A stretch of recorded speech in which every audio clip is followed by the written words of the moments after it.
ওই এতদিন ধরে কাজ করে এখনো কাম তোমার শেষ হয়নি, ধোয়া পাকলে গেলে শেষ করতে পারো নি? কি বলে একাই কিন্তু গোটা বাড়ি আমি হালালছি, লুড়ি দিছি, একাই করেছি। তুমি তো সাথে ছিলে খাটটা মুড়ানোর জন্য, তুমি তো নুড়ি দিতে পারবে না, ছেলে মানুষ।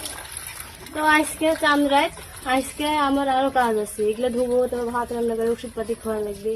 তাদের এগুলো ধারি নুড়ি দেওয়া হয়নি, এই যে শিলাপার, তারপর এদের পাশি, এখানে নুড়ি দিয়ে এখানে, তারপর এখানে আমার কাজ শেষ হবে এখনই। কি মনে করি তো তুমি আমার সাথে জীবন সংসারের কাজ এক নম্বর লাগছে, এক না দুজন মানুষ হোক না কেন, অনেক কাজ করে সামনে।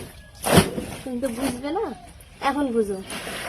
দেখেছো কি বারাত দেখলা, আমি এক সেই মনে ধোয়াই ভালো করে দাও, ঠেলা ছিল, ধুনু আমি ভালো করে দাও। ময়লাটা বাড়ালো, ওরে তো বলতে আমি যে গেলে সেগুলো বাড়াচ্ছে ময়লা, ভালো করে দাও। ধুবোই তো, তুমি জানি এই কম্বলে থাক না।